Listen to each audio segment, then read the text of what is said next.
Ok. 2, 4, testing. Ok, testing. Ok, testing. 1, 2, 3. No.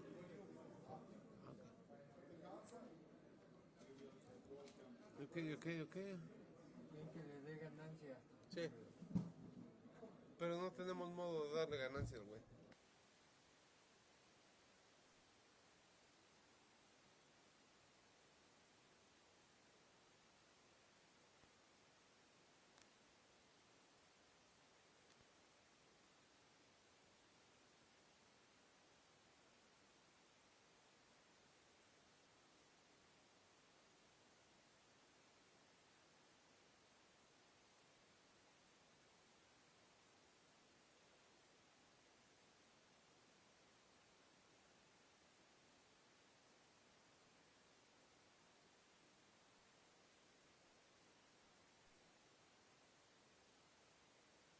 Ok, canal 1.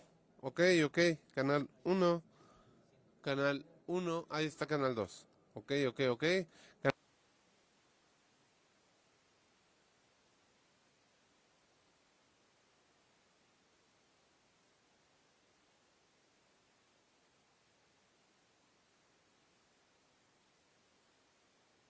Ok, canal 2, ok, canal 2. 246, ¿ya estás?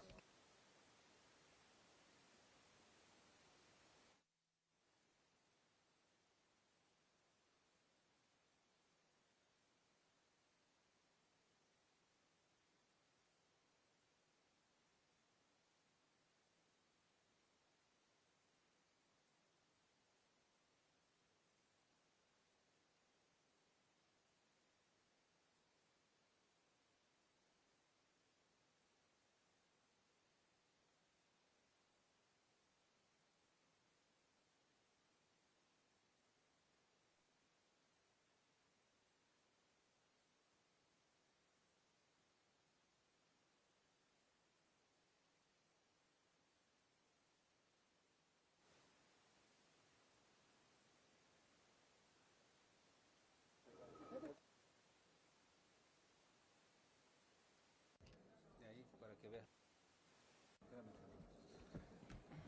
¿Tú le hablas? Si quieres 2.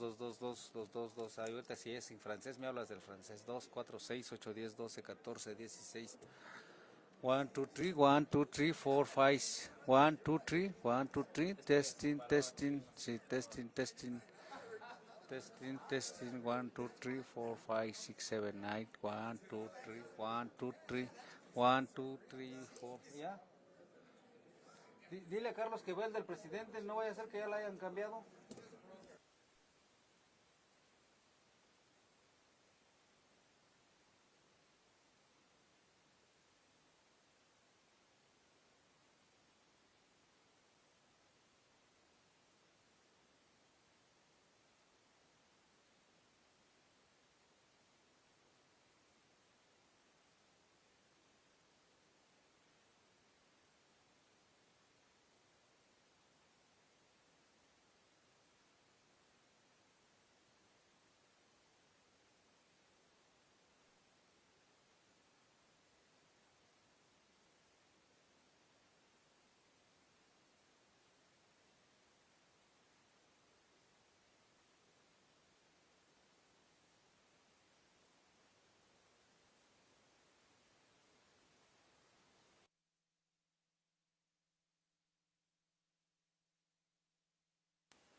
Making a test. Mexico, United States, Canada. 1, 2, 3.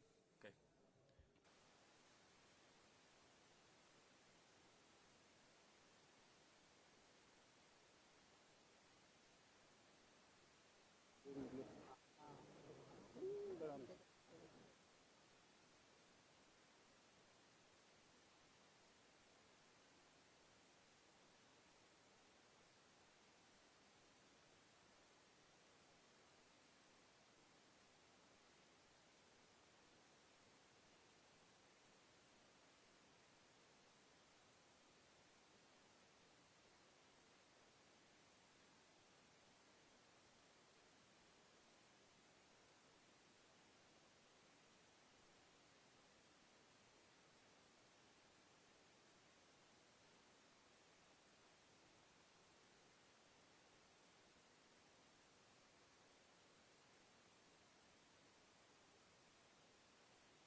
Sound check.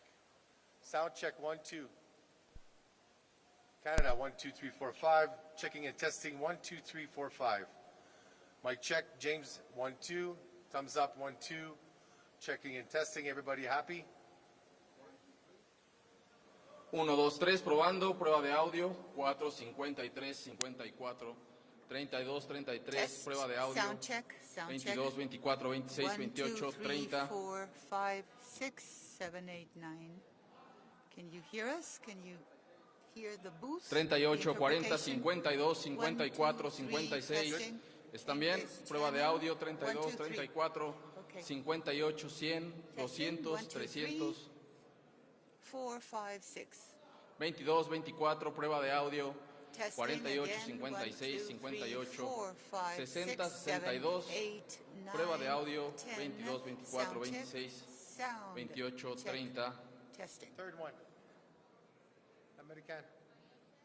Testing the podium microphone, audio check, testing 1, 2, 3, audio check, 1, 2, 3, 1, 2, 3, audio check, testing the podium microphone, testing 1, 2, 3, 4, 5, 6, 1, 2, 3, 4, 5, 6, audio Okay. check, testing, testing.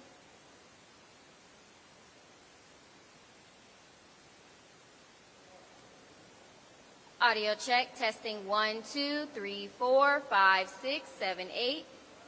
Testing, testing, 1, 2, 3, 4, 5, 6, 7, 8. Audio check. Test, test, test. Audio check. Are we good?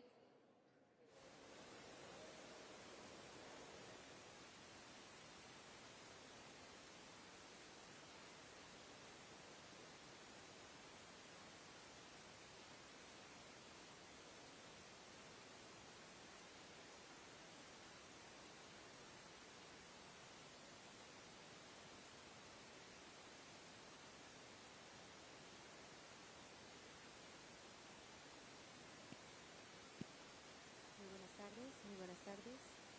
Únicamente realizando pruebas de audio. Buenas tardes. Realizando pruebas de audio, microfonía número 1.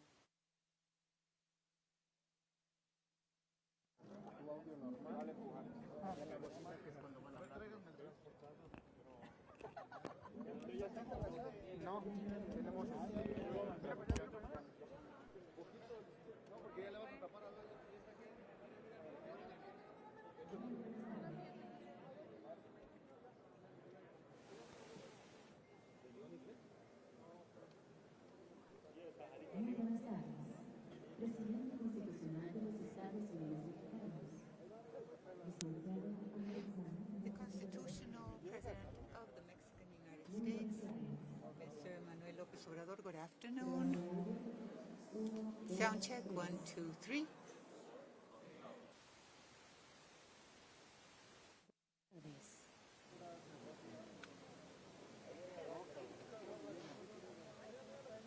Damos la bienvenida. Damos la bienvenida.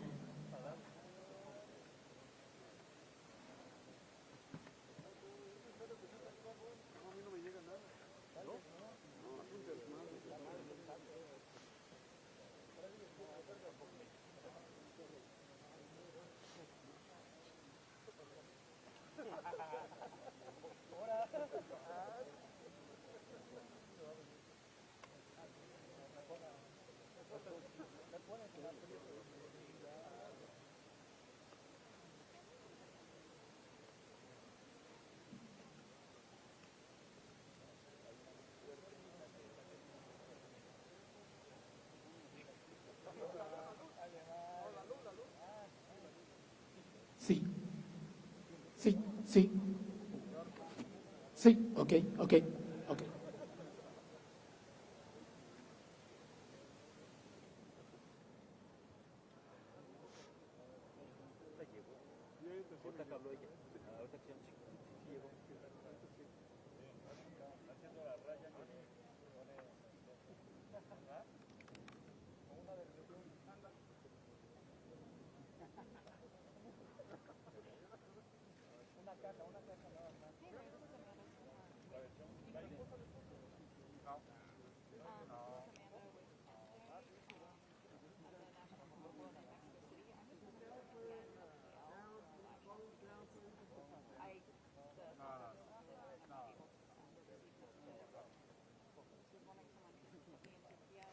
2, 3, 1, 2, 3.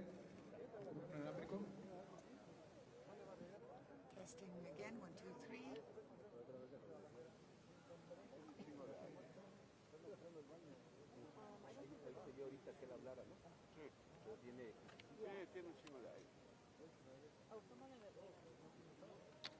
Hey, 2, 1, test.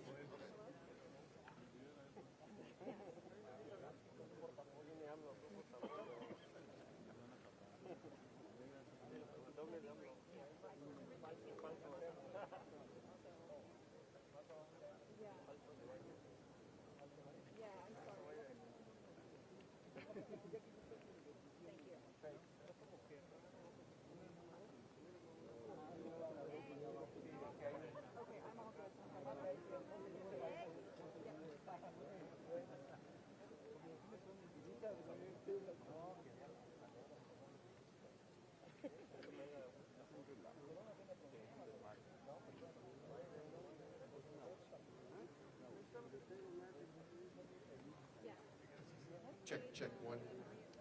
Check. James, I can't see you. We're good? Yes. Gracias.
Ya la introducción.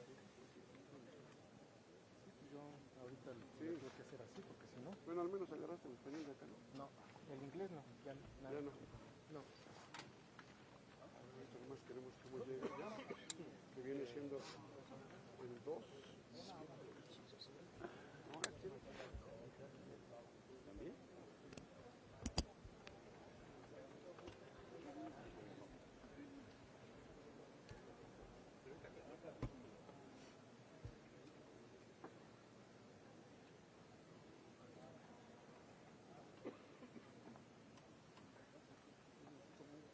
¿No? Sí.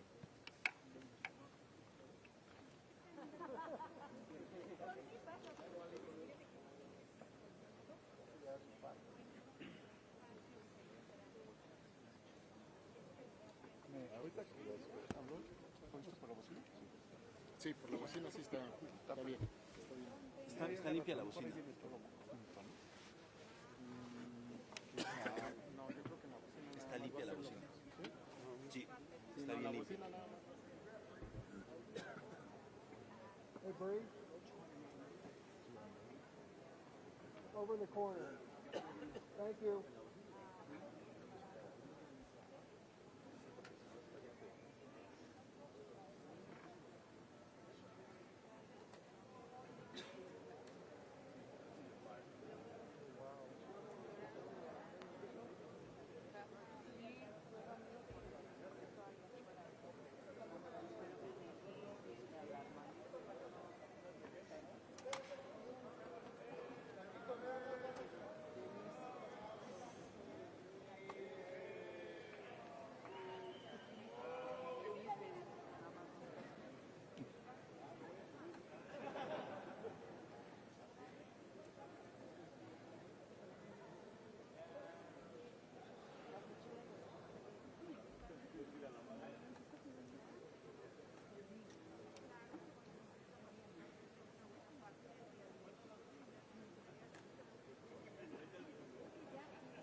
para todos lados.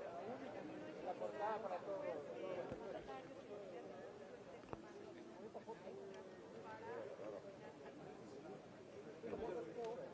Lo voy a poner bien. Lo voy a poner bien. Antes de que ya lo había subido.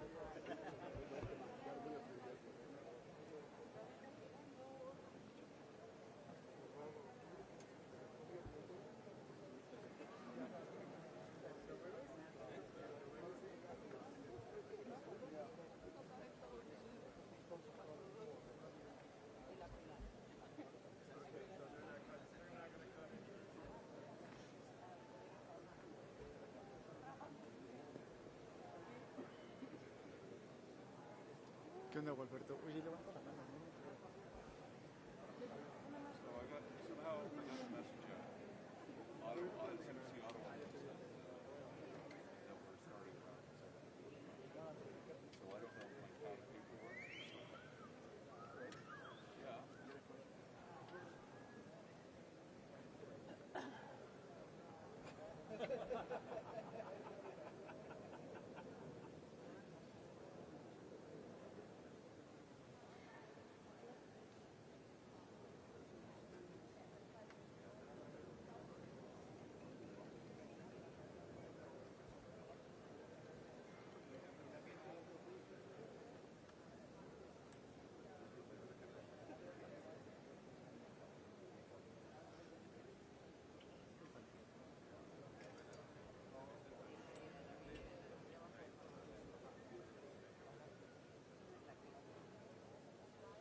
la del ratón, a ver si no sale.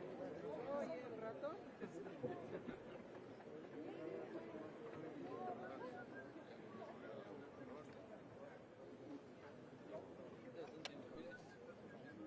You can switch over cameras.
No te puedo hacer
down. Come on, guys. Well, kind of. Third down, close down. Down. Close down. Hello, come on. Down. Hey. Hey.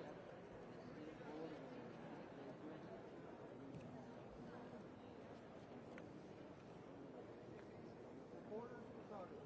Corners to target.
Muy buenas tardes. Se les hace una atenta invitación para que sean tan amables de pasar a ocupar su lugar. Good afternoon. Would you kindly take your seats? Thank you. We're about to start our press conference.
It's on auto, so you can't do.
tried to explain to the woman.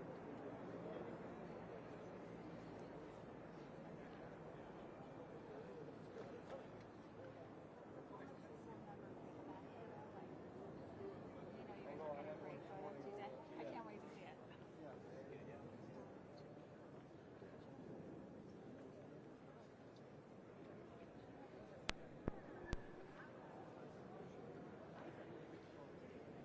Oh yeah, that's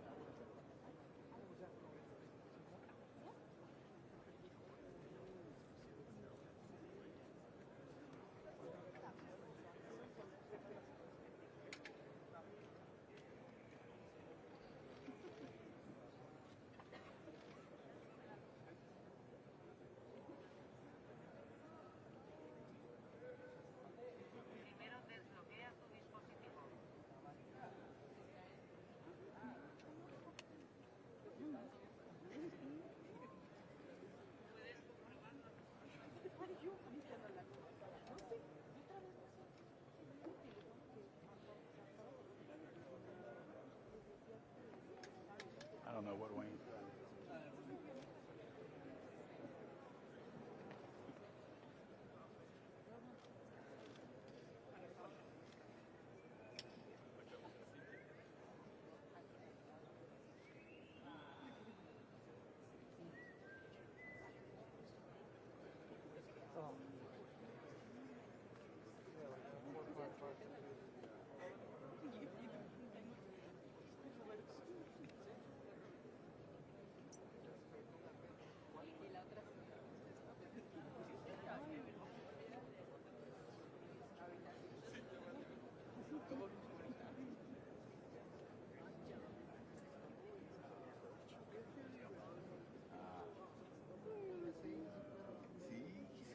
Llegó a dormir aquí.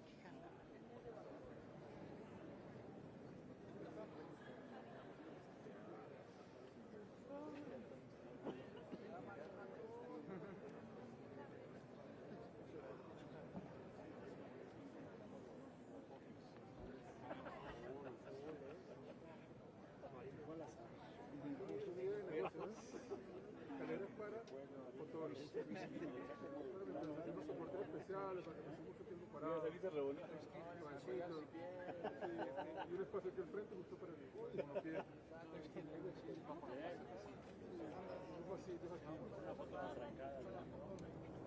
Hielera, ¿no? Y dispensador de hielo. Con batería, güey. Sí. Puerto de cero. Nos impulsamos de todo el mundo.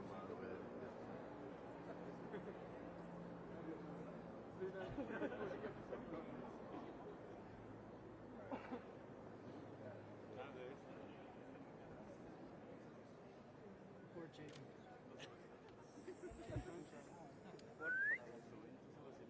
Ya casi falta el día de estar en su casita.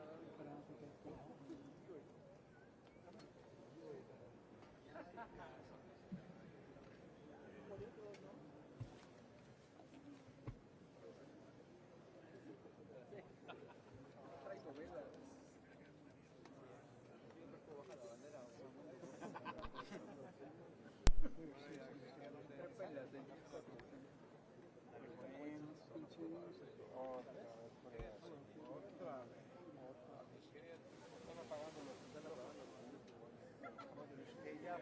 Que mañana a la misma hora cancela.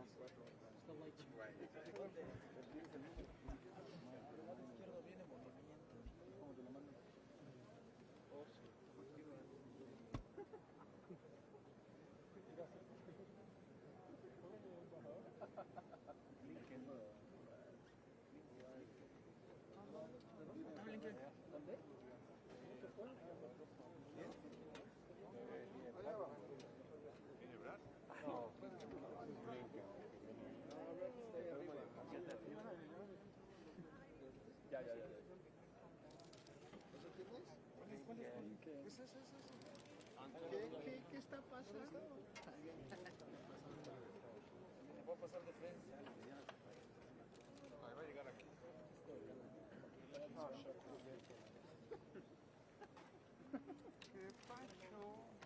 ¿Qué pasó?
Solicitamos su amable atención.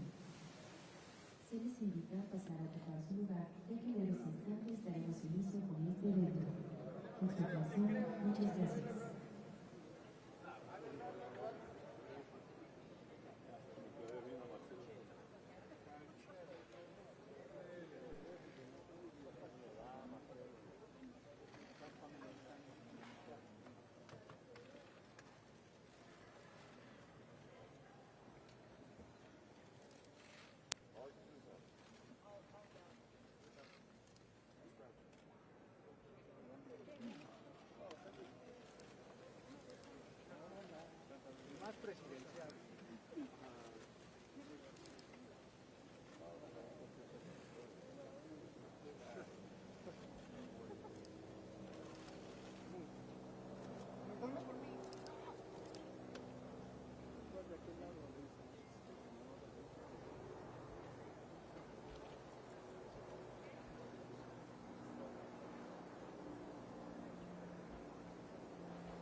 Yeah.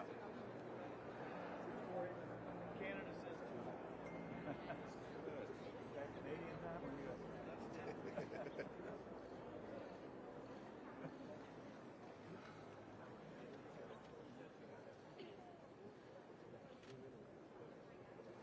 They're political things.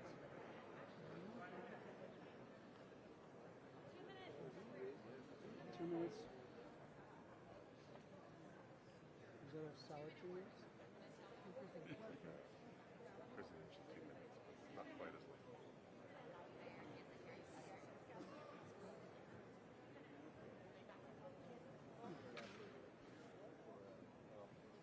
Anyone know where they're coming from? I think Over there? it looks like the far left center. I can't see.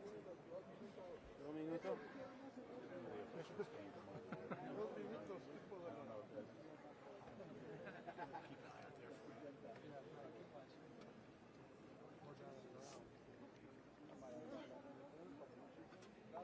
A ver, otro check. ¿Va a checar o no? A ver, ¿cómo te ves? Ahí vienen, ahí vienen. Ah, sí. Ahora sí ya va. Sí, vienen ahí. Aquí arriba. Ah, acá arriba. Ya. ¡Salúdenos!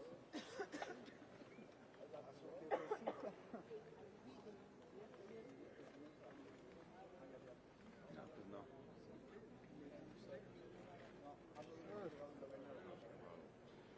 Right here. Falta que bajen todo.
Van a rifar unas visas.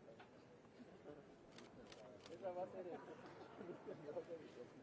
Hey Eric, it's Brian. They gave us a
buenas tardes.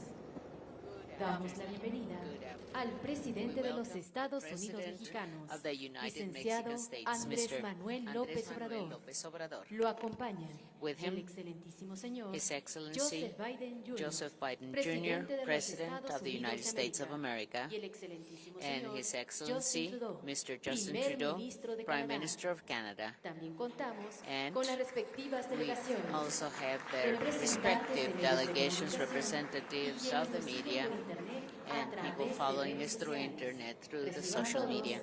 la más Let's welcome. cordial bienvenida. Toma la palabra el excelentísimo señor Two Joseph presidents Biden and Jr., Prime Minister. presidente de los Estados Joseph Unidos de Biden América. Jr., President of the United States of America. You have the floor, sir. Thank you very much. It's wonderful to be back here in Mexico City. I want to thank you, Mr. President, for hosting the Prime Minister and me for the 10th North American Leaders Summit. This is a magnificent forum, and we're true partners, the three of us, working together with mutual respect and a genuine like for one another to advance a safer and more prosperous future for all of our people. And the reason for this summit, this trilateral relationship, are so impactful is because we share a common vision for the future grounded on common values. And I mean that sincerely, common values we share in our countries. Since becoming president, I've been laser focused on rebuilding the U.S. economy from the bottom up and the middle out, not the trickle-down economy. Because the bottom up and the middle out, it works because the wealthy do very well and everybody else does well too, but everybody does well. And from the bottom up, it means investing in priorities for working families. The United States has made historic bipartisan investments in infrastructure and innovation that are already beginning to deliver concrete benefits to the American people, and I would argue it will ultimately reap benefits for the entire North America. We've renewed our dependence, deepened our cooperation with our closest friends and allies, none closer than Mexico and Canada, to take on the biggest challenges facing the region and, quite frankly, the world. Because there can no longer be any question, none, in today's interconnected world. We cannot wall ourselves off from shared problems. We are stronger and better when we work together, the three of us. And together, we've made enormous progress since our last summit, from fighting COVID-19 and strengthening our ability to address public health threats, to investing in and building a 21st century workforce. At the top of our shared agenda today is keeping North America the most competitive, prosperous, and resilient economic region of the world. And the strength of our economic relationship among our nations not only supports good-paying jobs in all of our countries, but it generates tremendous growth. Now we're working to a future to strengthen our cooperation on supply chains and critical minerals so we can continue accelerating our efforts to build the technologies of tomorrow right here in North America. This summit also builds on the continual consultation and cooperation with one another to take on the challenges that impact all three of our nations. Our entire hemisphere is experiencing unprecedented levels of migration, greater than any time in history. And North America, at the North America Summit Leaders hosted in Washington in 2021, we launched the idea of a regional-wide approach to a regional-wide problem. The idea grew into the Los Angeles Declaration on Migration and Protection, which 21 countries ultimately adopted at the Summit of the Americas 6 months ago. And we're working together, especially with our North American partners, to fulfill our commitments under that declaration. They include the policy I announced last week to expand safe and legal pathways for immigrants from Nicaragua, Cuba, and Haiti. And we're seeking a better life here in the United States of America. We also want to thank you, Mr. President, for stepping up to receive into Mexico those not following the lawful pathways we've made available instead of attempting to unlawfully cross the border between our countries. On my way here, I stopped in El Paso, Texas, to see the situation with my own eyes and to meet with U.S. border security officials. It's putting real strain on the communities in both Mexico and the United States. We're working together to address this challenge in a way that upholds our nation's laws and protects the human rights of migrants facing desperate circumstances. We're also working together to take on the scourge of human smuggling and illegal drug trafficking. In just the last 6 months, our joint patrols in Mexico have resulted in the arrest of more than 7,000 human smugglers. We've seized more than 20,000 pounds of deadly fentanyl at the border.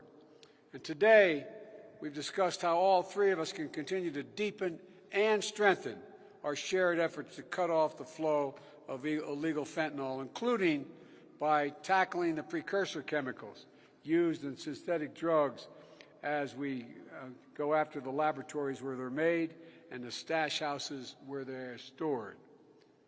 We also talked about meeting our commitments to make North America a clean energy powerhouse, and I believe that's within our grasp, and a global leader in addressing the climate crisis.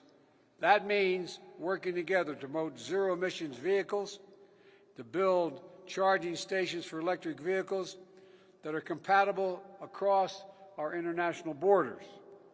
It means exploring shared markets for clean hydrogen, and it means working together to meet our ambitious commitments under the Paris Agreement, including tackling methane and black carbon. And finally, as three vibrant democracies, we recognize our greatest strength is our people. Let me say that again. Vital democracies, we are, and our greatest strength are our people, the strength of our people. And the key to our competitive edge in the world is our incredible diversity. So together, we're working to address the inequities that for too long have plagued historically marginalized communities in each of our nations, to make sure everyone gets a fair shot. It's one of the smartest investments we can make for our future, and we're going to make it together. So, Mr. President, Mr. Prime Minister, I'm honored to stand with you today, and I'm grateful to have both of you as partners, and I might add friends, as we work together to realize a shared vision for North America. Thank you very much.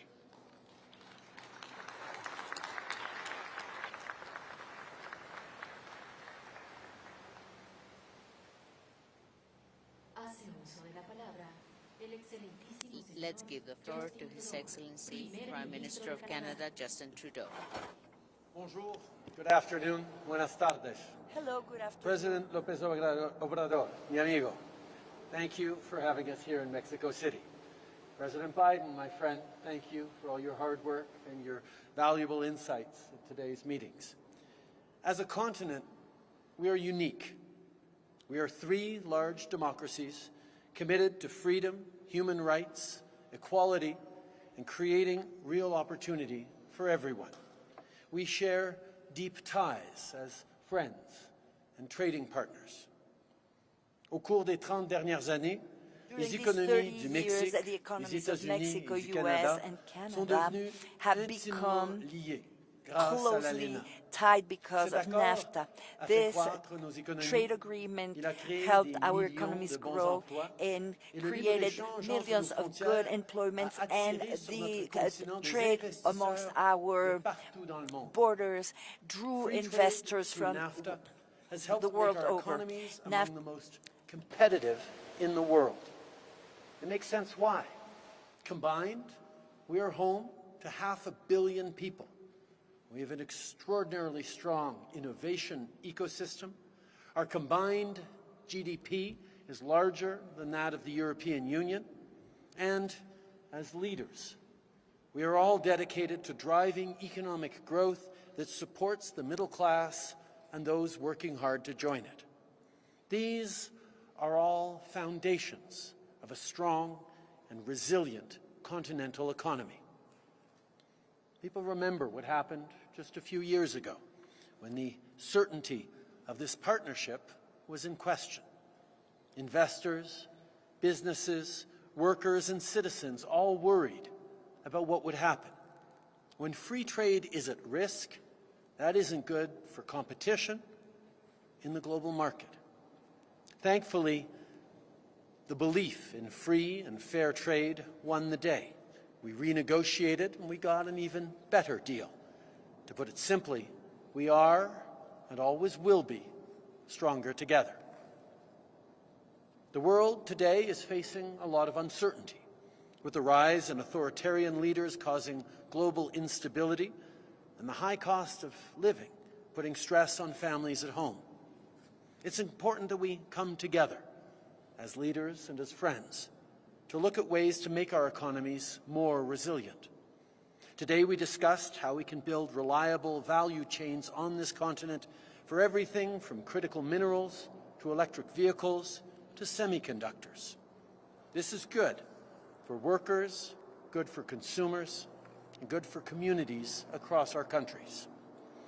La COVID-19 nous a montré toute l'importance des chaînes d'approvisionnement, de la résilience économique, et toute l'importance de se préparer au futur pandémie, being ready to face a new pandemic and try to prevent it. Today we spoke about a way to improve our cooperation in the realm of health services in order to be ready to intervene. We can boost our economic resilience even further through our work to build a clean economy. Things like clean energy, including hydrogen, manufacturing zero-emission vehicles, and encouraging more people to adopt them. This is an enormous opportunity for workers and for business. On doit tous prendre part à l'action climatique. We should all be Les part gouvernements of et le climate secteur action. privé doivent Government travailler and private ensemble sector should vers work l'atteinte des together objectifs de to 2030. attain the Ces 2030 objectifs ne goals and consistent pas objectives. seulement These à goals réduire are la not only pollution about pour reducing atteindre les cibles pollution de Paris, to get to ils the se Paris rapportent aussi à notre objectives. engagement They à have to do conserver to our 30% with de our nos terres et engagements de to nos preserve océans 30% d'ici of our 2030. lands and oceans Le mois in dernier, à 2030. COP15 à Montréal, In le Canada a réuni COP15 les in pays du monde Montreal, entier. Canada On a pu conclure un accord convened historique pour protéger la nature. countries around the world, La santé and de we l'environnement reached a est historic indispensable agreement to à la preserve and santé protect de nature. l'économie. This is essential for the health Canada of the is economy. pleased to have our Mexican and American friends committed so strongly to protecting clean air, clean water, and a brighter future. Canada is also pleased to see all three countries take steps towards building a more diverse, equal, and inclusive society, a society where there is opportunity for everyone, where women and girls are politically and economically empowered, including Indigenous women and girls, where the benefits of growth are felt by workers and families across the economy. By doing this, we create a more stable, prosperous, and equal future. And we build economies that work for all North Americans. We made progress on a lot of different things today. There's a lot going on in the world right now, and as North American leaders, we recognize the roles our countries play in being a source of stability and security, not just in the region, but around the world. Ce sommet a été productif. This summit was extremely fruitful. We were able to reiterate our vision and the force of our partnership. Much progress in the coming year, and I look forward to hosting you both in Canada for the next North American Leaders Summit. Thank you. Merci. Gracias.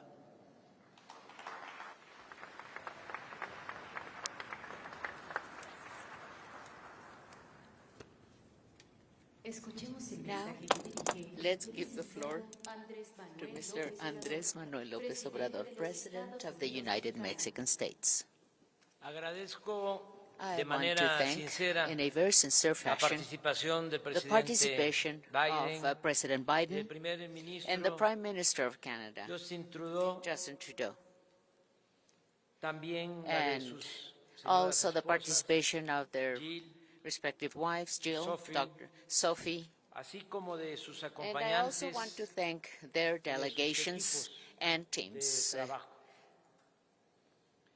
The mere fact of being here together today as good neighbors in this environment of respect to look for the well-being of our peoples in a joint manner is in itself a very important historic event, a true happening.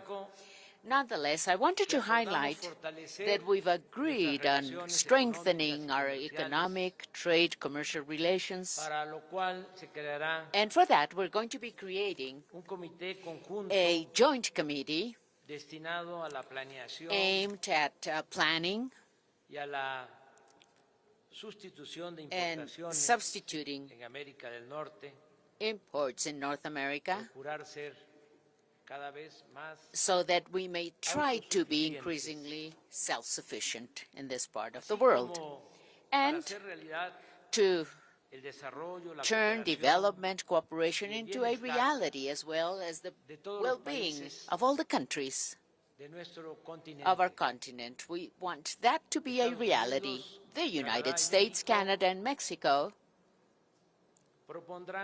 will propose, each one of those countries will be proposing 4 members for the formation, for the creation of this task force, of this committee of 12 specialists that not only know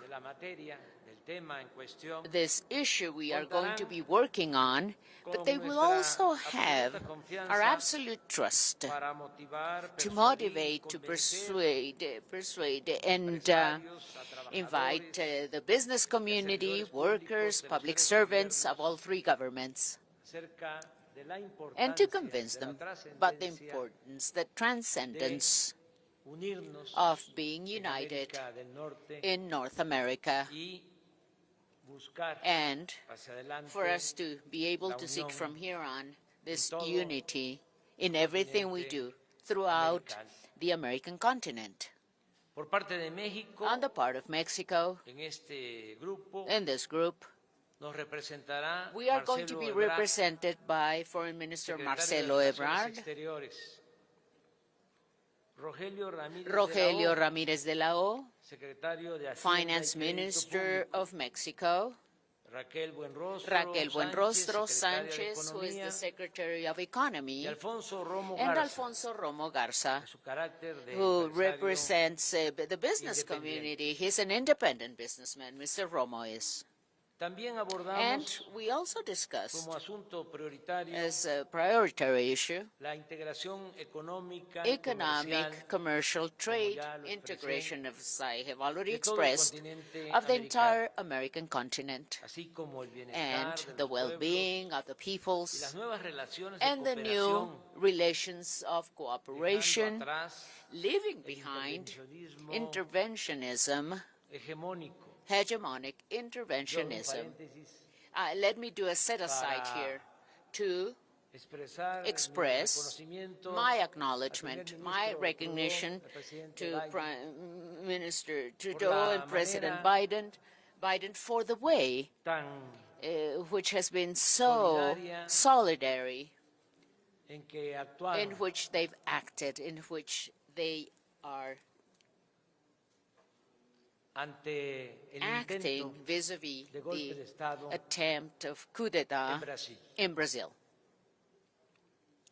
This shows that there's a commitment, authentic commitment, in favor of democracy. Our support for President Lula of Brazil. We have to, together, we have to be able to accomplish all this. Everything that President Biden just said, we have to be able to accomplish this. That is, in equal footing, for us to be treating each other as good neighbors, economic allies, and as friends. We, of course, will be helping to turn this dream into a reality. And we are very enthused at the certainty that this is something we can accomplish. Peace is the result of justice. Social problems cannot be solved only with coercion measures. We should always attend to the scourge of violence and the migration phenomenon with an approach, humanitarian approach of opportunities for the well-being of everyone. People are good by nature. And it's circumstances that sometimes make it necessary for someone to take the path of antisocial behaviors. We have seen this in Mexico and also in our sister countries, the countries of Honduras and El Salvador, for instance. In our country, in Mexico, since corruption is not allowed and the budget is used for development and supporting the poorest sectors of our population, today we not only have jobs, employment, we have seen reductions in violence, we have less migration as well. And we've also tempered frustration, and what we can see is this flame which is alive. I'm talking about the flame of hope. Peace is the fruit, it is the result of justice. The Central American case is exceptional. With just few resources, we are helping producers in communities in Honduras and El Salvador, so that they can grow their land, so that they can grow their crops with technical assistance, support, and basic income. And in those towns where we are applying those actions, particularly the program we call Sembrando Vida, which means sowing life and youth building the future program, we've not just seen a reduction of people wanting to migrate to the United States seeking opportunities of better living conditions and jobs, but for many young people of those countries, crime has stopped being the only possibility of survival and the only way to move forward in life. The migration issue, as many other issues, as discussed in a very broad fashion, and we reached important agreements among the three countries for the benefit of our peoples, as you will be able to see, as you will also be able to know, through a communique, a joint communique that we have, that will be provided to you immediately. Finally, I want to thank Prime Minister Justin Trudeau for his extraordinary and fraternal program that consists of granting temporary working visas for laborers, workers. This program is already benefiting 25,000 men and women, 25,000 Mexicans. This is a path to follow, that is orderly migration. Prime Minister Trudeau is a great ally of Mexico. President Biden, I want to thank you sincerely for maintaining with Mexico a relationship of cooperation, of friendship, sincere friendship, of respect for our fellow men who live and work in a very honest fashion in the United States, who are not harassed they're not suffering rates, as it unfortunately it used to happen in the past. We have said this, and I repeat it today. I insist on this. You, President Biden, you are the first president of the United States in a very long time that has not built not even 1 meter of wall. And that, we thank you for that, sir. Although some might not like it, although the conservatives don't like it, in a very special manner, I also want to say that I have requested, in a very respectful manner, President Biden, I have requested on insisting, and I know that this is not a simple issue or matter, but it's a fair and very just matter. And that's why I'm proposing it. That's why I'm mentioning this. And also because I fully trust President Biden.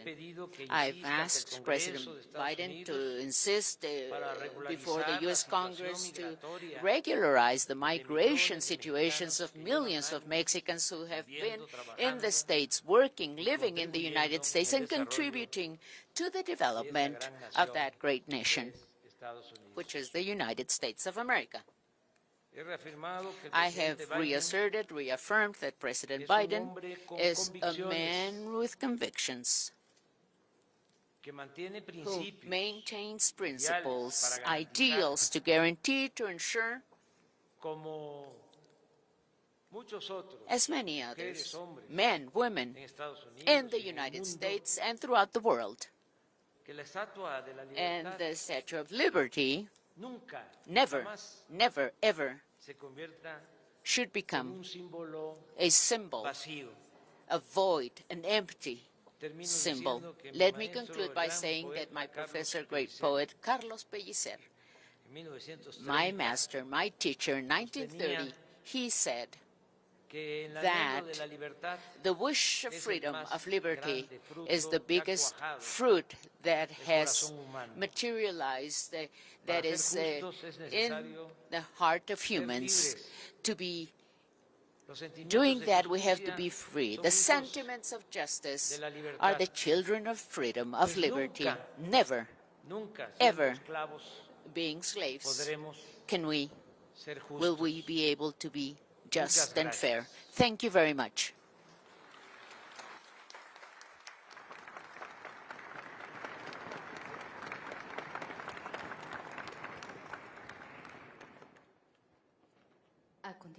Now, let's begin a Q&A session.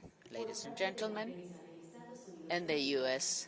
press, Your Excellency, Joseph Biden Jr., President of the United States of America.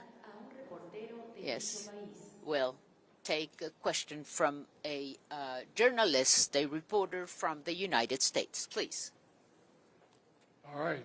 I was having trouble hearing, but I'd like to call on Associated Press Colleen Long for the first question. Thanks, Mr. President. Hola, señor, and hi, Prime Minister Trudeau. For Mr. President, Sí, señor you've Presidente. been accused of being too soft on border security and now too hard following the recent border policy changes. What's the right balance? And on the news at home, can you explain how classified documents ended up in one of your offices, and should the public have been notified sooner? For Prime Minister Trudeau, there's been a suggestion that Canada lead a multinational security force in Haiti. I wondered if that was a possibility and what you would need. Y señor usted presidente, muchas gracias por la bienvenida esta semana. Quiero preguntar. President López Obrador. You would be willing to accept more migrants arriving to the U.S.-Mexico border. What do you want from the U.S. in return? answer first? Well, let me get rid of the easy one first. People know I take classified documents and classified information seriously. When my lawyers were clearing out my office at the University of Pennsylvania, they set up an office for me, secure office in the Capitol. The 4 years after being vice president, I was a professor at Penn. They found some documents in a box in a locked cabinet, or at least a closet. And as soon as they did, they realized there were several classified documents in that box. And they did what they should have done.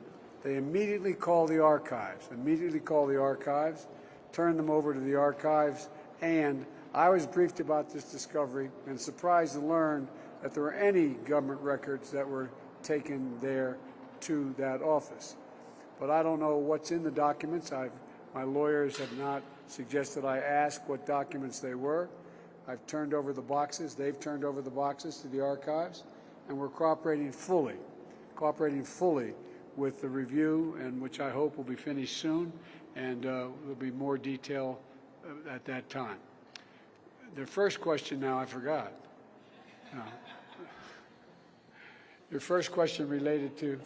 I asked if the. I'm only joking. The answer is you've got both extremes are wrong. It's a basic middle proposition. Here, look. As was mentioned by all of us in one way or another, this has been the greatest migration in human history around the world, as well as in this hemisphere. And when I got elected, the first major piece of legislation I introduced was to reform the immigration process, to make it more orderly, to make sure people have access under the law. And so what we found out, and not just in my visit to El Paso, but before that, we found out is that our Republican friends and a few Democrats are very critical of what's going on the border, but yet refused to even look at the detailed document I submitted for the Congress to consider to reform the process completely. And so, number one, right now, a majority of our migrants are coming from 4 countries: Venezuela, Cuba, Haiti, and Nicaragua. And we're expanding the very successful parole program we had with regard to Venezuela to Cuba and to Nicaragua and to Haiti to provide safe and orderly and humane processing for people fleeing those countries to come to the United States and claiming seeking asylum. And this is going to reduce the number of people illegally trying to cross the border. Venezuelans were trying to enter the country that has dropped off dramatically because we've allowed them to go directly to whatever country, the first country they go to, directly contact the United States, make sure that they make their application, showing that they do a background check, they in fact have access to a sponsor, and that they've been examined. And that way they're able to come through ports of entry. And it's dropped off, I'm going to make sure I get the numbers right, dramatically from 1,100 persons trying to enter per day to 250 a day. I've asked and I want to thank the President of Mexico for agreeing to take up to 3,000 people back that don't meet this criteria. Because look, right now, the cartels make a lot of money, which they use for drug trafficking as well. People have to make it through jungles and a long journey to the border, and many are victimized, not only in terms of what they have to pay, but victimized physically in other ways. And so we're trying to make it easier for people to get here, opening up the capacity to get here, but not have them go through that god-awful process. We're going to continue our efforts to address the root causes of migration, to help people stay in their home countries. I've asked the Congress for $4 billion to provide for that. We've also had our Vice President provide for private donations of over $3 billion to make sure that people, look, all of you know, all of us in the United States are immigrants. Mine go all the way back to the Irish famine, but the point is all of us have been immigrants. And one of the things that comes across fairly clearly is it's not like people sit in their home, city, county, town, and say, I got a great idea. Let's sell everything we have. Give it to a coyote, go through some jungles and a long path up to the United States, smuggle us across the border, drop us in a desert, and won't that be fun in a country we don't even speak the language? We can do more than merely just make legal immigration more streamlined, but we can also do it by preventing people from wanting to have to leave in the first place, by helping their communities, in fact, better their circumstances. And so I hope, and by the way, my proposals are supported by the Chamber of Commerce, by the American Labor Movement, which is an unusual coalition, and a whole range of people. The point here is that my Republican friends in Congress should join us in the solutions. And the one last point I'll make, and I'm sorry to go on so long, but we spend a lot of time talking about it, is we have to increase the technological capabilities at the border, both to intercept illegal drugs and other contraband, as well as people being smuggled across the border. We have now the ability to use, and some of you have seen them, I know you have, I'm sure, these trucks that ride alongside of a tractor trailer. It's like a giant x-ray machine, and it can determine what's inside that tractor trailer, and thousands cross the border every day in legal commerce. And so we're allowed to determine whether or not there are fentanyls in there, drugs in there, people being smuggled across the border. We're going to provide significantly more of those vehicles for the people to be able to determine at the border what is coming across legally and illegally. A lot more to say, but I probably already said too much. Thank you.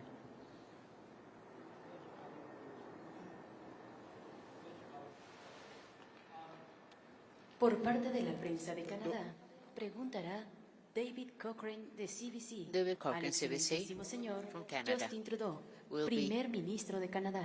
asking a question to Your question, and I'll fold the Prime Haiti Minister question in Trudeau. as well. Okay, thank you, Prime Minister. A question for you and for President Biden as well. President Biden, you've talked a lot about economic cooperation and building continental supply chains and resilience here. But since you've been president, Canadians have seen what they consider to be protectionist U.S. protectionism from you in things such as the Buy American Act. So what assurances can you give to Canadians and Mexicans watching this at home that there will be equal partners in the economic opportunity you're talking about in this transition and not have to confront further attempts at American protectionism? President Lopez Obrador, if you have anything to say on that, we'd love to hear it. And Prime Minister Trudeau, if you can answer the Haiti question, but also explain to us what steps your government needs to take advantage of this opportunity on the continental supply chain resiliency to ensure that Canadian companies make things like semiconductors and don't just supply critical minerals to American companies. Thank you very much. First on Haiti, the situation in Haiti is heartbreaking. Canada has stood with the people of Haiti for decades, including over the past 2 years with multiple interventions with the UN, with other partners on the ground, military interventions, police interventions, even prison guards. We have continued to stand with the people of Haiti, and we will continue to. Obviously, this current situation is heart-wrenching, and we need to continue to be there for the people of Haiti, but we need to make sure that the solutions are driven by the people of Haiti themselves. That's why Canada's focus, as we've stepped up over the past months, has been, first of all, in putting significant sanctions on the elites who are responsible for so much of the violence and political instability in Haiti. A handful of small, extraordinarily wealthy families in Haiti have been causing much of the strife because of political and pecuniary interests, and that is why the sanctions that Canada has put forward are causing significant impacts on the ground. We're also moving forward with significant supports for the Haitian National Police, including with armored vehicles that the Americans have stepped up on as well, to ensure that the police is able to stabilize the situation on the ground. Obviously, there's much more to do. We've sent down a group of interlocutors to work both on the political side, but also to liaise directly with the security officials on the ground so that we can be responsive in immediate ways to what is needed for the Haitian National Police to get a better control and ensure greater stability for the people of Haiti. The UN called in September for the free flow of food, medicines, water, and fuel. Much of that has started again. It's still not where it needs to be, but we're going to continue to lean in on ensuring that that happens. But at the same time, we are working with partners across the Caribbean and indeed with the United States and Mexico to ensure that if the situation starts to deteriorate once again, we will have options. But like I said, we're going to make sure that what we do this time allows for the Haitian people to get the situation under control, and a big part of that is putting those sanctions on the Haitian leadership that are responsible for so much of the misery people are going through. In regards to the continental supply chain, that was at the center of our conversations throughout this North American Leaders Summit. The idea that we already work extraordinarily well together with NAFTA, but there's so much more we can be doing at a time where supply chains around the world are under increasing stress, and significant economic actors around the world are becoming less reliable as partners and less desirable as partners in building the technologies and the energy futures that we want. That's why, and you brought up a few examples of it, our critical minerals approach, a strategy that we just released a few weeks ago, is focused not just on mining the critical minerals that Canada has, that North America and the world needs in responsible environmental partnership with Indigenous peoples, doing it the right way, but also the development, the processing, the transforming into batteries, the transforming into technology that goes along the value chain as something that is important for Canada. And yes, it's something that we're continuing to look at. It's the same thing with electric vehicles, where we're building electric vehicles with our partners in Mexico and in the United States. But Canada, again, from the critical minerals that go into the batteries and the batteries themselves that we're starting to build, to the steel and aluminum that is amongst the cleanest in the world being developed in Canada, to the technology, the innovation from AI to engineering that is part of it. Canada is very much a partner in what we're developing in terms of more resilient supply chains. So there's lots more to do indeed. Even on semiconductors, the largest semiconductor packaging plant in North America, I believe, is in Bromont, Quebec. And packaging of semiconductors is actually how you assemble them into a unit that can then do the high value calculations and computations that need to happen. These are the kinds of things that Canada is very much focused on in ensuring not just prosperity right now, but good jobs as we move towards a environmentally responsible, net zero, socially inclusive future that the middle class in all three of our countries are relying on.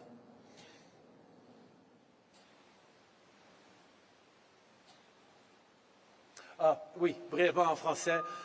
Sur Haïti, in French, in regard to Haiti, Canada has always been there to help the Haitian people, and we are working with our partners in the region to guarantee better solutions for the Haitian people. We have laid sanctions against the elites. We are helping the national police in Haiti. We have had good exchanges, good dialogues with our partners in the the U.S. and Caribbean countries to guarantee that we will be able to preserve and to have the people of Haiti at the center of the solutions in regard to the economic integration and the competitiveness in North America, be it electric vehicles, be it critical minerals, strategy minerals, and the ones we're going to develop to produce the necessary technologies, or in regard to any other technologies,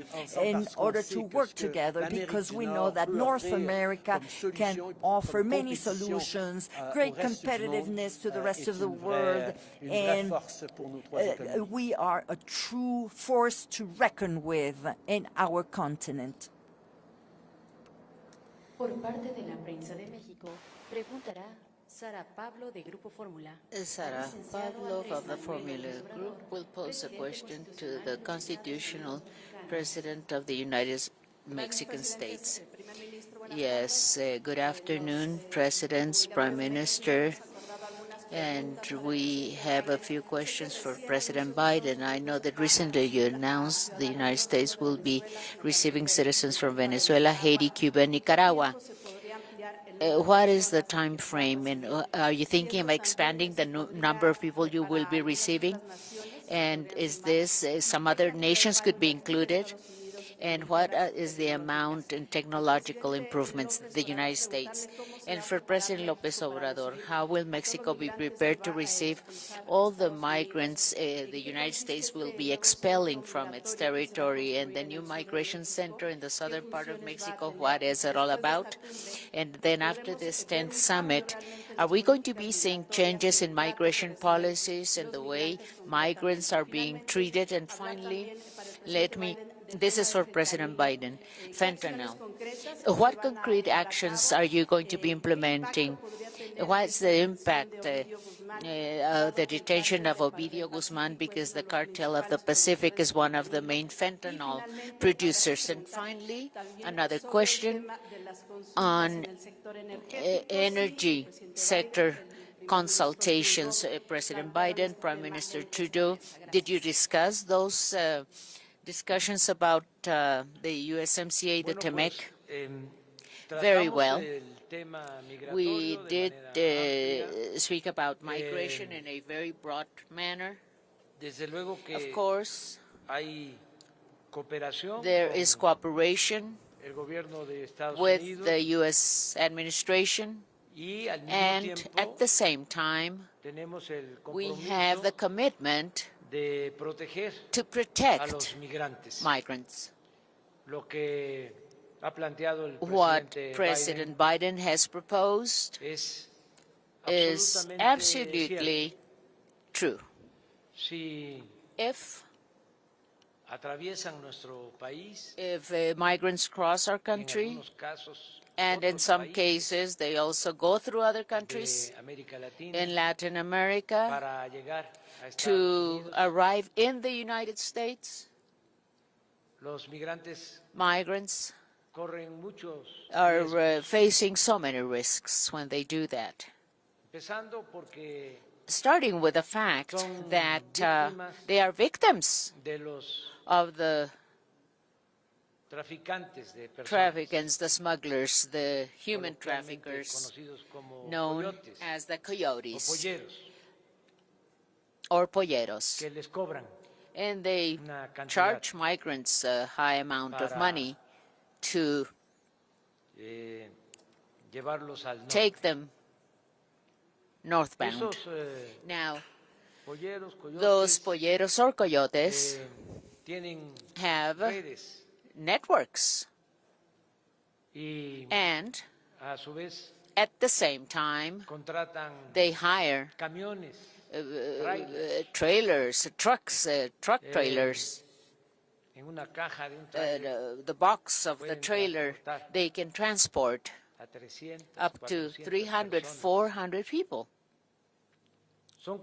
So constant accidents are taking place on the highways of Mexico, the roads of Mexico, unfortunately. And the worst of it all is that many migrants are being kidnapped by criminal groups, by criminals. They're being murdered. And this is very sad, very painful. That's why I'm speaking about protection.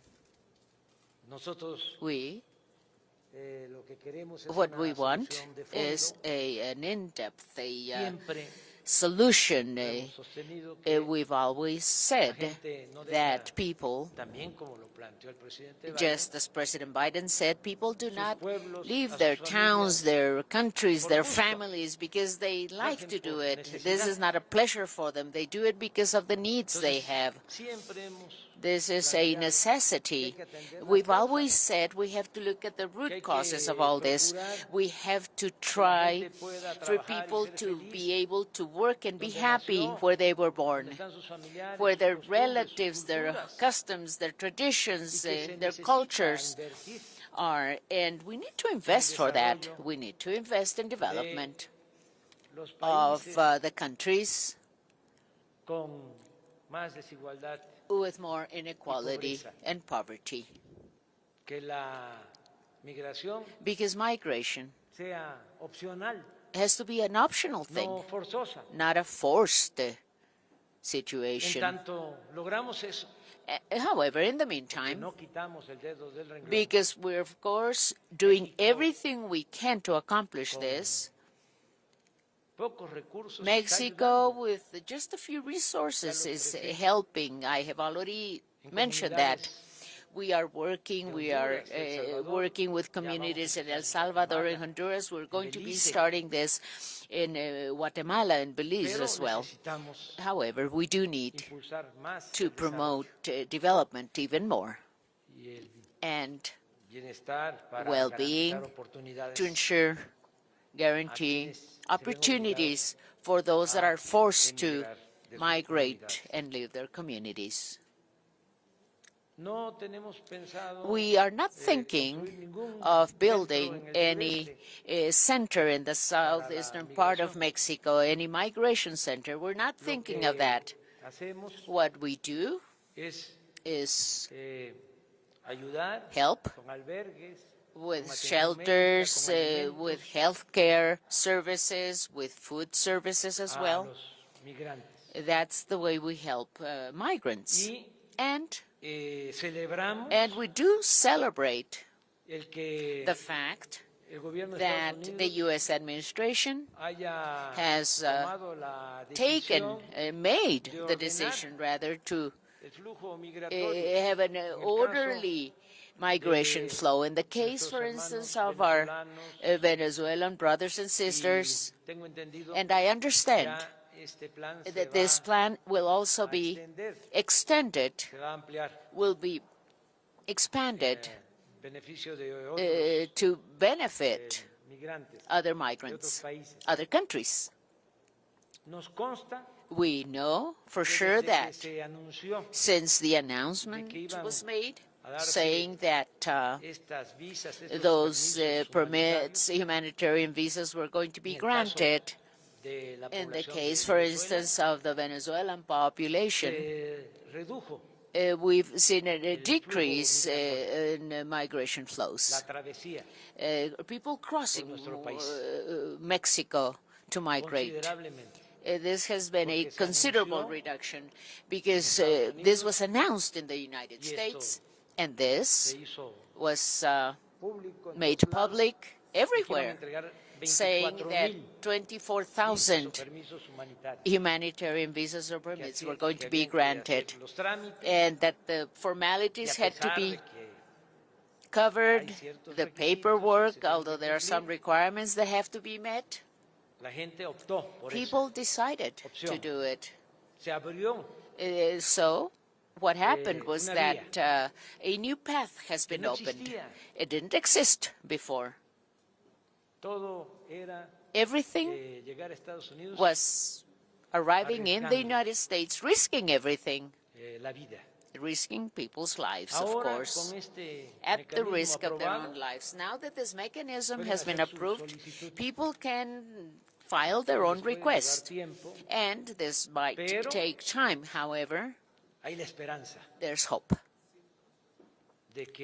hope that this purpose is going to be accomplished, the purpose of going to the United States to work, to live. We celebrate this. And we think that, I insist, what Canada is doing is also the right thing to do. And I was talking about our own experience as well. And you can look at data. It's there for you to look at. Because of circumstances in the past, migration corresponded to the sister countries of Central America. Those were the main migration flows from Central America.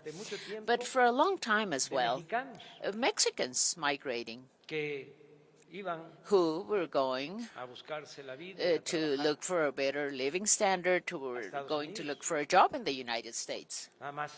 And just imagine, there are 40 million Mexicans in the United States. 40 million who were born here in Mexico, or they're the children of people who were born in Mexico. Now, what have we been able to accomplish? With all the support for well-being, we've reduced the number of Mexican migrants. Yes. There are less migrants abandoning Mexico now because there's public investment, because out of 35 million families, 30 million families of Mexican families are now receiving at least a program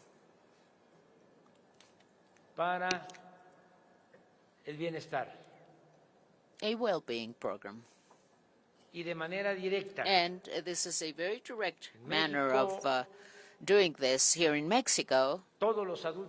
All the senior citizens, 65 or over, receive a pension. This is a universal program in Mexico. 11 million of senior citizens in Mexico are getting a pension. 11 million students of low-income families, of poor families, are getting grants, they're getting scholarships.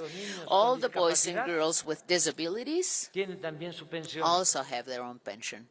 We have a program for reforestation. It is the most important reforestation program in the world. And we are planting over 1 million hectares of fruit and timber trees.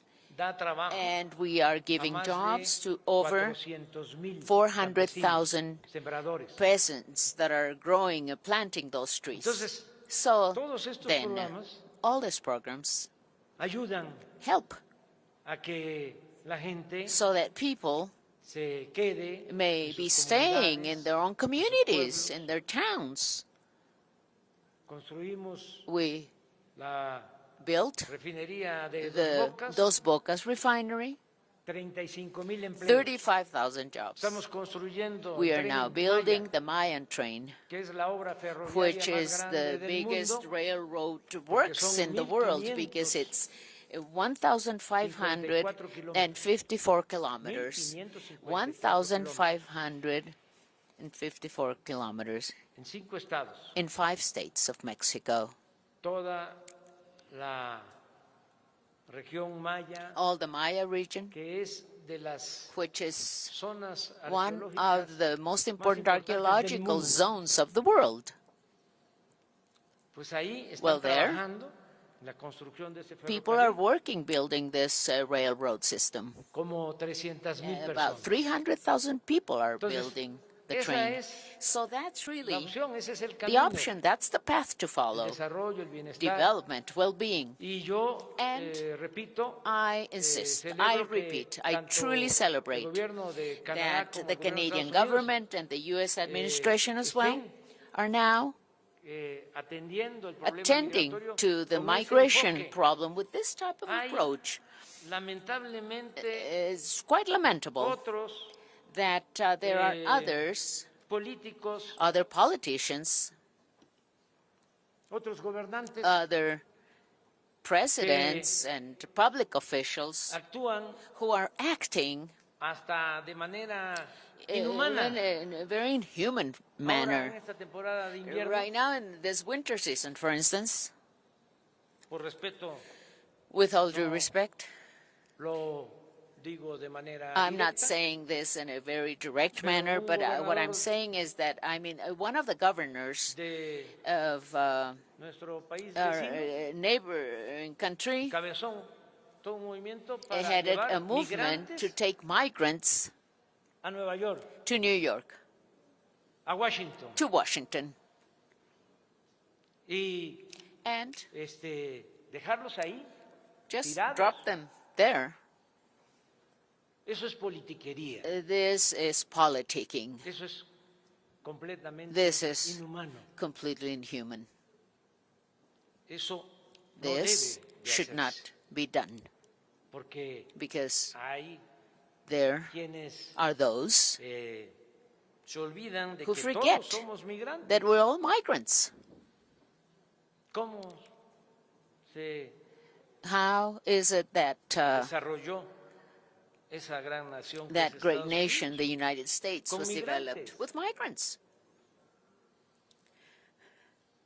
Gracias a eso. Thanks to that. Entonces, So then, tenemos que seguir we have to continue buscando seeking, alternativas. looking for Lo alternatives. mismo en el caso Just de as, la for instance, violencia, also in the case of violence, hay que atender las causas. we have to look into the root causes of Antes, violence. En el caso de And nuestro also país, in the case of our country, no se atendía a los jóvenes. youth were never cared for. único No services que for se young hizo people. The only thing fue that was done llamarles was ninis, call them etiquetarlos de young manera people who didn't work, who didn't discriminatoria. study. This is a discriminatory Ninis, labeling ni for estudian ni youth. trabajan. They don't study, they don't work. Ninis, Y they were nunca called in Mexico. se They don't do ocuparon one thing, they de don't los do the jóvenes. other thing either. So no one was Y ever todos esos caring for jóvenes our youth in Mexico. solo All those young tenían people como only opción had, the only o option they had, I emigrar, mean, was to migrate. que muchos lo hicieron, And many actuando migrated, de manera respetuosa, acting in a respectful responsable. manner, a very responsible fashion. y otros And también others as well se buscaban la vida were cuando trying no to había make a oportunidades living because they didn't en have lo any que se other llama la opportunities, so they economía made a informal, living in what we call the informal buscarse la vida economy, en la which calle, is, you know, making a como se living out on puede, the street, no matter sin what. caer I mean, whichever way you en can make a actividades living ilícitas. without falling into illicit Desgraciadamente, activities. algunos However, sí unfortunately, tomaron many el did camino de go las into the conductas path antisociales. of antisocial Pero behaviors. no se atendía a los But jóvenes. we Ahora didn't really take care of hay un young people in programa Mexico. However, we now have a dedicado a program los jóvenes que devoted no to young existía. people. This program never Hay existed in the past. There are 2.400.000 jóvenes 2.4 million que young están people who are contratados, being que hired. trabajan They are working. como aprendices. They're apprentices. ¿Qué estamos haciendo? What are we doing? Quitándoles We are taking el semillero, away from them this la reserva culture, those seats, the reserves, the a los stock. grupos We're taking that away from criminal que no groups. enganchen We're a taking los jóvenes, youth. que no se We los don't lleven. want our youth to be hooked. Que We don't nosotros want those criminal podamos groups to be darles taking our youth oportunidades a away. los We jóvenes. want to give them Eso es lo que opportunities. estamos That's haciendo exactly what we're doing en México. in Mexico. Y And termino let me conclude también also subrayando otra highlighting diferencia. another importante. difference, which is quite important. No hay corrupción There is no corruption en el gobierno que represento. in the administration, no the hay government that I impunidad. represent. There's no impunity either. Está bien marcada, bien This, pintada la raya. we have painted this line that it is very clear. Crime is one thing and the authority is a different thing. There is no criminal association or partnership as before. Yes, we're even ashamed to mention this, to mention that those who were in charge of guaranteeing or ensuring public security were at the service, in the past, were at the service of criminal organizations. This doesn't happen in Mexico anymore. That's why in this meeting, this summit we just held today, all three governments of the three countries, we have reached agreements to continue working together to get peace, to have peace in all three countries, so that we can ensure and guarantee security of our peoples. That's all I wanted to answer to your question, madam.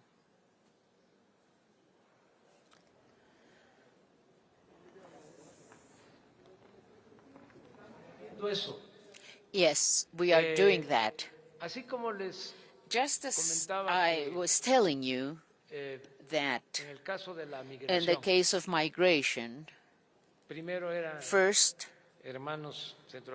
there were brothers and sisters from Central America and also from Mexico, but now in recent times, a lot of migrants from Venezuela, from Nicaragua, Colombia, Ecuador.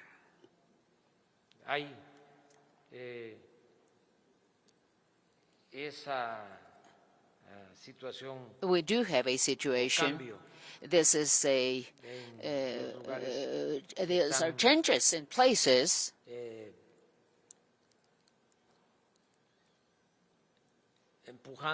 where we're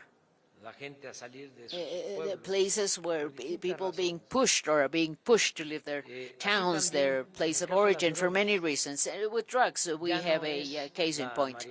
It's not cannabis, it's not marijuana, it's not poppy.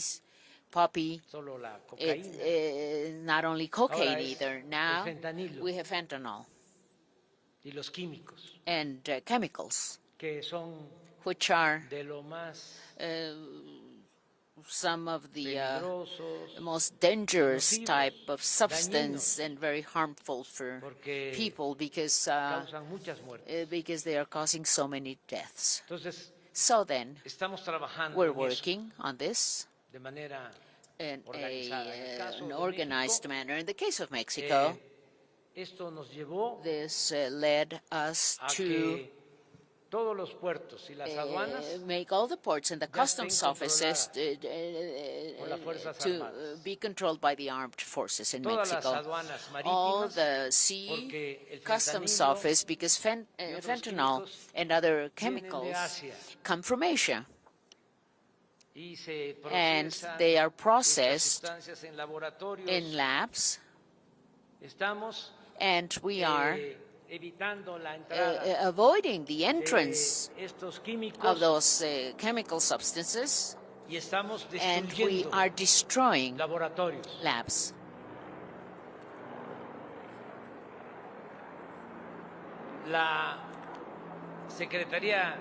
The Navy Secretariat is in charge of managing ports and customs. Sea customs offices. For instance, we had so much trafficking of chemicals in the port of Manzanillo and also in Lázaro Cárdenas. Now the Navy is in charge of controlling those customs. And all the customs, the land customs offices along the borderline, are now under the responsibility of the Ministry of Defense, National Defense Ministry. So we are combating fentanyl and those chemicals, and we're doing this because we care Nada humano nos es ajeno. Nothing human is alien to us. We truly care being able to help A lo que está sucediendo and to en Estados Unidos. be of help. The situation in the United States, deaths because of overdose of Pero fentanyl. también, como And, hoy lo but just tratamos, as we discussed today, no es un asunto this is not solo de Estados Unidos. only an issue of the United States. The thing is that if we do not face this problem, this scourge, Lo vamos a we are going to suffer it ourselves as well. Entonces tenemos que So actuar we have to act de manera in a coordinada coordinated fashion, y eso and that se viene haciendo y ahora is se something trató. we've been doing, and we discussed Y it está en el comunicado in que this les summit. vamos It is in the a entregar. communique we are about to give you, Estamos, and defendiendo we are la vida. defending life, the Comentaba life. yo As I was telling al you, primer I ministro was Trudeau, telling al Prime Minister Trudeau and presidente President Biden, a sus equipos de trabajo their de que teams, tenemos I solo was dos telling them as well, campañas we only have two campaigns, de publicidad o de publicity or propaganda propaganda en el gobierno, campaigns in the y una government, in my está administration. dedicada One is dedicated or a que devoted no se to consuma la not droga, consuming drugs. Say no to drugs. porque tenemos que Because pensar we también en have to eso. also think of that. Se volvió fama It became quite a famous thing, public fame, todo lo relacionado everything related to con las bandas. gangs. Hay hasta series There are even series sobre of gangs la delincuencia organizada. and organized crime, gangs of Y organized es crimes. como una apología And this is like an apology lo of deseable what that's son because residencias there are residences, aparecen en las very series, rich homes in those casas series, lujosísimas, very luxurious carros últimos modelos, homes, and the cars, mujeres, hombres, men and guapos, women, all very good looking, very bien handsome vestidos, men and con women, alhajas, well dressed, with jewelry all con over the mucho place, poder, que with a lot of power. levantan el teléfono y And le they hablan pick up the phone and they a un call jefe de la policía, un jefe head of the police militar, force, head of the incluso military, a un or even presidente. a president of a country. Y eso es lo que se difunde. And that's what's being disseminated all Pero over. hemos visto But we alguna have serie seen acerca del daño del a fentanilo, series on the damage caused de cómo by en 6 fentanyl, meses how in 6 se months destruye la vida de un joven the life of a young person is y lo que destroyed, contienen and esas what dosis those doses contain. que tienen hasta ácido They muriático have muriatic acid. se informa sobre eso. Do people inform No. about the situation? Do people let Entonces, other people know about this? No, of también course not. a So we emprender are una going to campaña be informativa. launching an information Yo campaign. comentaba As I was telling de que the los President and the vapeadores Prime Minister, I said, vapors, yes, dicen no hacen they say, daño, well, they're not nada bad. más I tienen mean, they 5 just have 5 sustancias, substances, that's pero it. no son dañinas. But they're not bad. Hicimos una investigación, We did some research on this. tienen más de 30 Over sustancias 30 dañinas y substances cancerígenas. harmful and cancer-causing substances embargo, in those devices people por smoke with. However, El llamado lobby, because of the lobbying, corrupción, corruption as well, manejo de la publicidad, publicity or advertising se management, permite then y muchos this is being padres allowed. de familia, And there are madres de many familia, parents, mothers, saben fathers who don't even know sobre el daño que the causan damage los llamados. that there vapeadores. are Tenemos que informar. Y children para are esto, going through because of the pues, no vapors. We have solo, to look into this, eh, but really, lo tiene que hacer es la this responsabilidad is not del only the gobierno, responsibility of the también los government, medios. this is also the responsibility Nos, of the media. pueden ayudar mucho. You can also help us so much on informar this más. to, spread the word, Que- to inform people radio stations, television networks. They should be devoting time for this, to inform people, to guide people on this, on how bad drugs can be for people's health, and that people can be successful and they can be happy without needing to fall into drug addiction, those mortal traps. Well, all this, that's what we've been discussing. I think I'm taking more than the time that I should have taken. It's cold outside. Thank you so much, everyone. Thank you from the bottom of my heart. Thank you so much. A continuación, se tomará la fotografía oficial de los mandatarios de México, de los Estados Unidos de América y de Canadá. I want the record to show I don't know what questions I didn't answer. I'm prepared later. Thank you very much.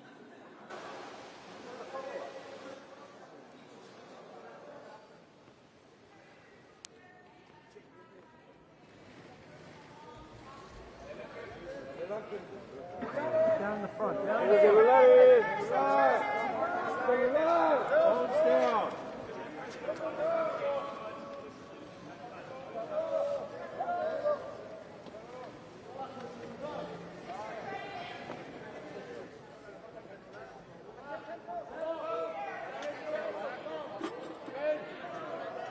Es así como finaliza esta ceremonia. Que tengan todos muy buenas tardes. Thank you very much. We conclude this press conference. Thank you and have a wonderful afternoon.